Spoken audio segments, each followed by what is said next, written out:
Given that our purpose is bringing forth an environmentally sustainable, spiritually fulfilling, and socially just human presence on this planet, the first question to ask is, where are we? In other words, what kind of world is our modern way of life actually producing?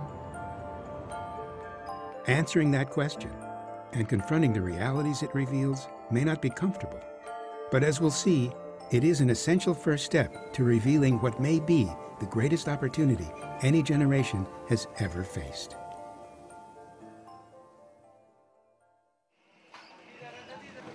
One place to begin is with the dramatic changes that have occurred in human population.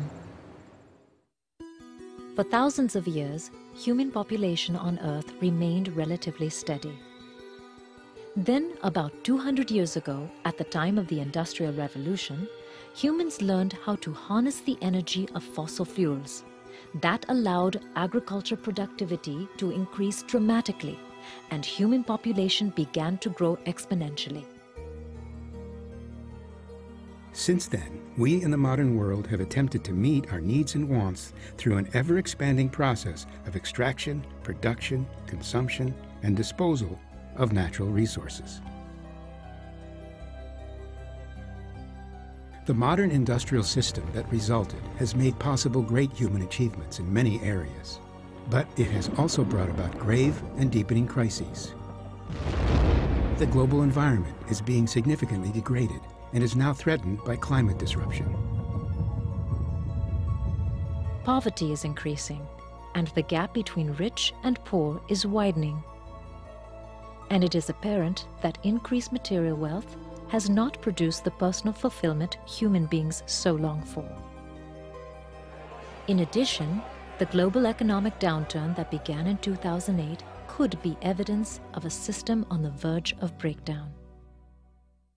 If we look at the record of the last 25 years, we would say that on this counts, economic vigor in terms of inequality, in terms of poverty, and in terms of sustainability, this mode of production has been a failure. How did this happen? Given all the ways economic and social progress are measured, why did we not see this coming? Perhaps it's because the way we measure progress doesn't really measure progress at all.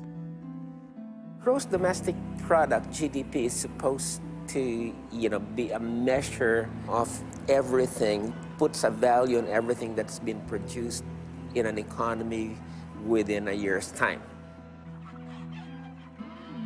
But what that doesn't measure is the fact that in order to achieve that gross domestic product, there's also a lot of destruction of natural wealth. And one can in fact say that the greater the GDP of a country is, measured conventionally, the more natural wealth, either in that place or globally, has been destroyed. The current industrial model requires continuous economic growth. But is that growth sustainable? And what do we mean by sustainability anyway? Sustainability is the ability of the current generation to meet its needs without compromising the ability of future generations to meet theirs. Since 1972, the United Nations Environment Programme has been periodically reporting on the Earth's vital signs, and the conclusion: in every natural domain, the Earth is under very severe stress. We're in a real dangerous moment in history. Virtually every natural habitat across the planet is being degraded. We've got climate disruption. We've got deforestation of the rainforest and the other forests of the world.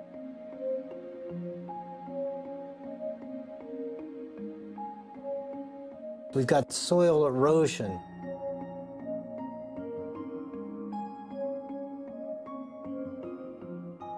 We've got the draining of underground water aquifers, the polluting of our rivers with poisons.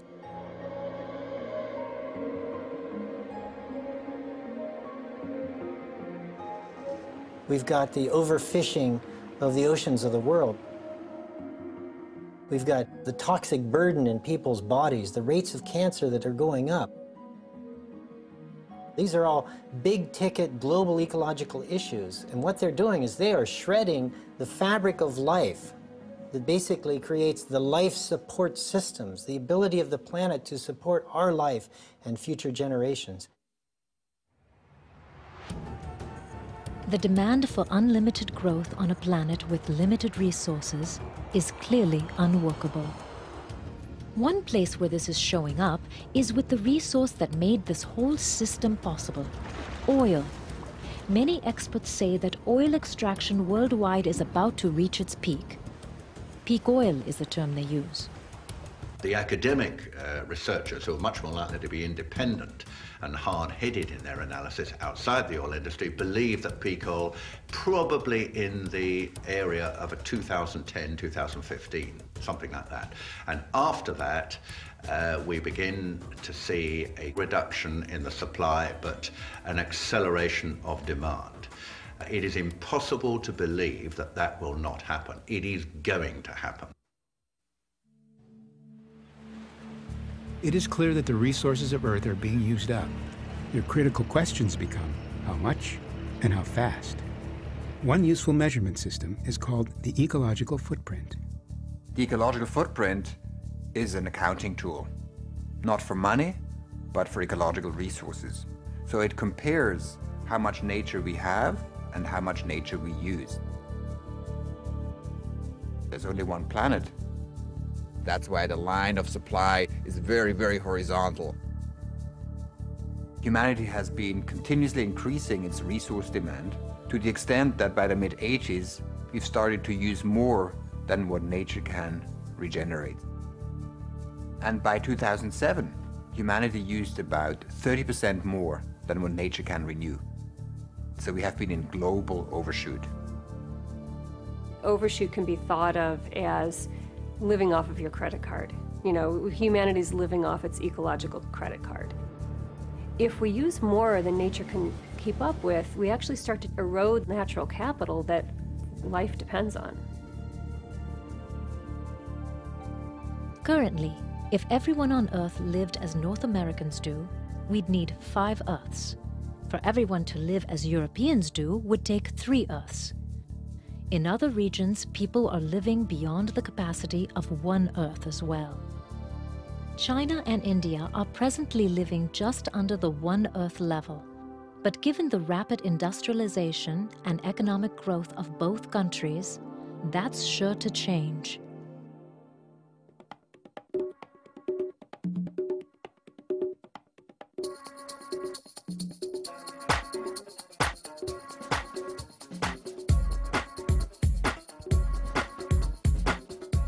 One of the consequences of our modern way of life is the increasing amount of carbon dioxide in the Earth's atmosphere, caused primarily by the burning of fossil fuels. The scientists around the world have come together to tell us that climate change is actually happening at a much faster rate than they had first anticipated. The signs of this are the cataclysmic storms, the extremes in weather. The polar ice caps are melting, and it means that the entire ecosystem is in peril. This really isn't about polar bears anymore. At this very moment, the fate of civilization itself hangs in the balance. It turns out that the way we've been calculating the future impacts of climate change up to now has been missing a really important piece of the picture. It seems that we are now dangerously close to the tipping point in the world's climate systems. Tipping point means that, in the context of climate change, that after a certain temperature rise and certain other impacts on the global ecosystem, certain things change that cannot be moved back. If the glaciers disappear, then they will no longer be able to supply the lakes and the rivers. As they are melting, you have more water around, flooding, and lakes are full. But once they disappear, then that's it. Then there is no more. It is truly a global problem. It's the first time that the world has come together on such an issue and tried to be proactive. Whether we're doing it fast enough, I don't think so. While people are becoming increasingly aware of the effects of climate change, what's not as well known is the impact we are having on other species. We are in the midst of a mass extinction, but the news has not reached the general public.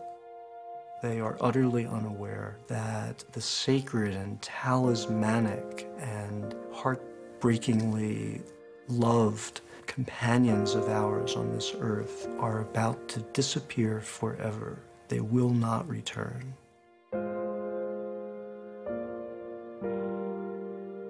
African lions are on the absolute verge of extinction. There are only 20,000 left. That's down 90% in the past few decades. Every species and subspecies of tiger on the planet is on the absolute verge of extinction. Elephants, down 90% in the past century. 90% of all large fish are gone from the oceans. Scientists, oceanographers were astounded and panicked by what they found. Half of all species of life may be extinct in 50 years. And what this means is that we don't have 50 years to solve this problem. We don't have 20 years. We have a decade. Nothing this destructive has happened in 65 million years. I mean, why is that not our central concern? It's overwhelming. No one imagined it could happen. So suddenly, we're confronted with this fact, and we don't really know how to respond to it.